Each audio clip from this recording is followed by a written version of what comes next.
Oi, crianças, tudo bem?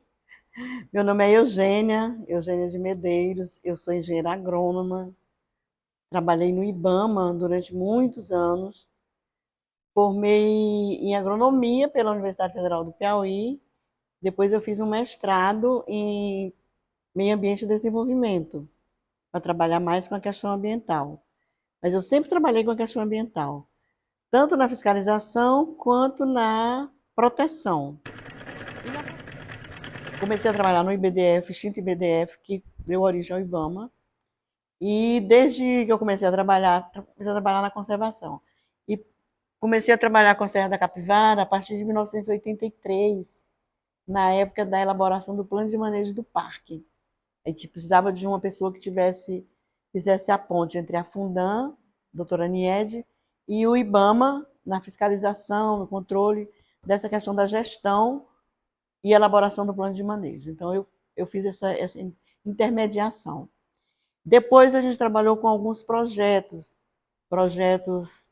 de pedido de recurso, de aprovação de recurso, porque como o parque era unidade de conservação federal, você estava sempre precisando de pareceres e de parecer técnico que desse encaminhamento àqueles projetos dentro do IBAMA e em outras instâncias, inclusive o projeto de encaminhamento do pedido de declaração do patrimônio da humanidade foi feito pelo IBAMA, com parecer nosso. A doutora Aniette, um período, ela ficou à disposição do IBAMA, quando ela já estava... Teve uma época que ela tinha que voltar para a França, que ela não tinha vínculo com ninguém no Brasil. A gente também fez o parecer para que ela pudesse continuar no parque, na gestão do parque. E passamos daí para frente, de 86 para frente, a fazer uma gestão mais compartilhada, IBDF e IBAMA Fundan. Em 92, eu fui ser chefe do parque de 92 a 95, e lá a gente trabalhou muito na questão da educação ambiental, no envolvimento das comunidades com o parque, porque o parque era assim, uma ilha que a comunidade não participava, mas aí a comunidade passou a interagir mais, a participar mais, vários projetos de educação ambiental foram desenvolvidos na região. E daí para frente a gente construiu uma relação de amizade, que é uma boa relação de amizade. O parque é patrimônio da humanidade, o parque tem uma infraestrutura turística de boa qualidade, com uma das melhores para o turismo arqueológico do Brasil, e tudo com recursos solicitados pela doutora Niette, muitos recursos de instituições brasileiras e instituições do exterior também. Foi recurso do BID, do Banco Mundial, mas também muitos recursos do governo brasileiro. Tá? Na questão da pesquisa arqueológica, CNPq e CAPES, o Ministério da Ciência e Tecnologia, sempre foram parceiros também do parque. O parque nunca foi uma ilha de estrangeiros, o parque sempre teve a participação grande, envolvimento grande de técnicos e pesquisadores brasileiros. Hoje, a Universidade Federal do Piauí ainda desenvolve projetos lá, na parte arqueológica, na parte botânica, tanto o IFE quanto a UESP e a Univasf, hoje muito mais a Univasf, porque tem uma parceria grande dentro da Fundan. A Fundan conta também, a Fundan fez um projeto integrado de desenvolvimento turístico, voltado para a comunidade, para o turismo, fez tem a construção da parte de estradas internas e externas do parque, e teve a construção dos dois museus, o Museu do Homem Americano e o Museu da Natureza mais recentemente.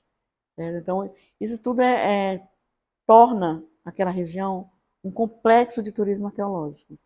Tá? Com a inauguração do aeroporto, hoje já tem voos para São Raimundo Nonato, mas a gente ainda não tem um fluxo turístico que traga renda para manter o parque. Então, o parque ainda conta muito com recursos da União. Então, vocês já devem ter ouvido falar no Parque Nacional da Serra da Capivara, que é o nosso parque nacional mais importante no Piauí e no Brasil, do ponto de vista arqueológico. As áreas protegidas são entendidas como as unidades de conservação, os territórios indígenas e os territórios quilombolas. Então, todas essas são protegidas. Por que elas são importantes? Porque elas preservam espaços do nosso território de importância ambiental, ou importância arqueológica, ou importância cênica, para preservação para o futuro, para as presentes e futuras gerações. Então, na nossa Constituição, que vocês sabem que é o documento mais importante do país, tem um capítulo, o artigo 225, que fala que o meio ambiente é patrimônio de todos, ninguém pode se apropriar. E ele deve ser preservado para as presentes e para as futuras gerações. Então, o nosso meio ambiente, uma das questões importantes para a preservação para as futuras gerações é criar esses espaços territoriais, que são os parques e as reservas. No mundo inteiro, isso não é só no Brasil que tem. No mundo inteiro, a Convenção de Biodiversidade ela estabelece que os países devem criar esses espaços territoriais para a proteção. E o Brasil é signatário dessa convenção, desde 92. Então, o Brasil ele cria esses espaços através de um decreto-lei ou de uma lei, quando ela é proposta no Congresso, é através de uma lei. Então, o Parque Nacional da Serra da Capivara foi criado em 79. Ele foi criado a pedido da Missão Franco-Brasileira, no Piauí, por conta de ter encontrado uns sítios arqueológicos de grande importância. A doutora Niede, que é a pesquisadora-chefe desde esse período, ela recebeu a visita de um prefeito da região de Petrolina, que disse que na cidade perto, que era São Raimundo Nonato, tinha aquelas pinturas de índio. Na época, ela trabalhava no Museu de História Natural da USP. E ela ficou interessada. Quando ela veio a primeira visita ao Piauí, ela viu que as pinturas eram de grande importância. Foi embora para estudar na França, porque ela é brasileira, ela não é francesa. Ela foi embora para estudar na França e aí voltou já para fazer um mestrado, um doutorado e dar continuidade às pesquisas na área da Serra da Capivara. O Parque Nacional da Serra da Capivara, abrange uma área que a gente chama do bioma da Caatinga, que é o bioma exclusivamente brasileiro, que é essa mata seca, que os índios chamavam de mata branca, porque no período seco ela fica totalmente cinza, e aí eles chamavam de mata branca. O Brasil, ele é um país de uma biodiversidade muito importante, a maior biodiversidade do planeta hoje, porque tem uma grande extensão territorial. Outros países, como o México, Peru, Tailândia, eles têm também importância ambiental por conta dos seus biomas. Mas o Brasil, por conta da extensão territorial, ele se torna mais importante. E o Brasil ele abriga vários biomas: a Caatinga, o Cerrado, os biomas costeiro marinho, a Amazônia, a Mata Atlântica. A gente ouve muito falar na Amazônia, porque é um bioma muito ameaçado, mas também ele é um bioma muito protegido. No Piauí, nós temos uma extensa área de cerrado e uma extensa área de caatinga, que são biomas tão ameaçados quanto a Amazônia. Só que a gente fala pouco deles, certo? O cerrado hoje, ele é uma área muito ameaçada também por conta do agronegócio, os plantios de soja e outras monoculturas. Então, a caatinga, essa mata seca, é onde estão localizados os Parques Nacionais da Serra da Capivara e da Serra das Confusões. Serra da Capivara tem 129 mil hectares e Serra das Confusões tem mais de 800 mil hectares. Então, ele é 8 vezes maior do que Capivara, certo? E também é um parque nacional que abriga sítios arqueológicos, mas ele foi criado mais recente. Ele não teve tanta pesquisa quanto teve Capivara. E Serra da Capivara, durante mais de 50 anos, as pesquisas vêm acontecendo lá. Então, sua importância também é por esse ângulo, porque é um local no Brasil onde você tem pesquisa ininterrupta, tanto do ponto de vista arqueológico quanto do ponto de vista ambiental, por mais de 50 anos, certo? Então, o parque, ele em 92 foi declarado Patrimônio Cultural da Humanidade, por conta das pinturas rupestres. certo? E da importância dessas pinturas. E esse grande feito por conta da Serra da Capivara, a gente deve a uma pessoa, a doutora Niede Guidon, que é arqueóloga, que chefiou, que veio nas primeiras missões, que chefiou os primeiros estudos e que coordenou toda a pesquisa, a princípio arqueológica e posteriormente multidisciplinar. Então, na Serra da Capivara, viu-se que não dava para proteger o sítio arqueológico se não protegesse também o bioma da Caatinga, porque sem a proteção do bioma, você não ia conseguir proteger o sítio. A pintura na parede, se você não tem a vegetação, a pintura resseca e a rocha começa a escamar. Se você não tem um animal, você vai ter uma proliferação de cupins que vai destruir também a pintura.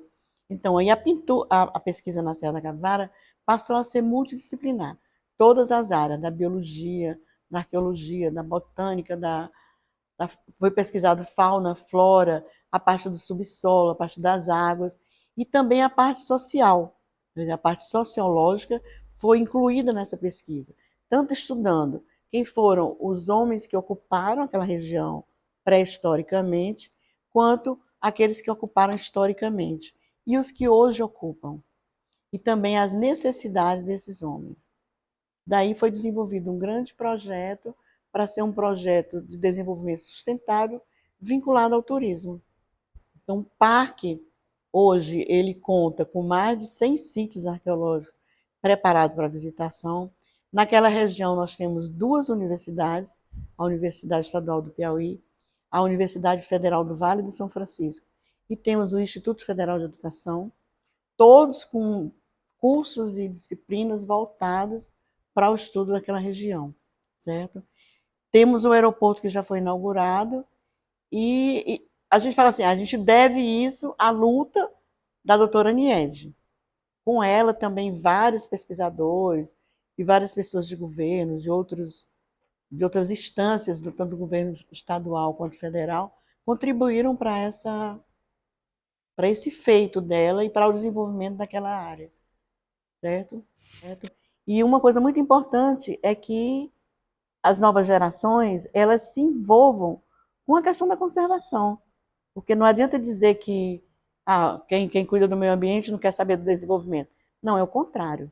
Quem cuida do meio ambiente é quem quer saber do desenvolvimento. Porque está cuidando do desenvolvimento para o futuro. Não está pensando no desenvolvimento hoje, agora. É o desenvolvimento para o futuro.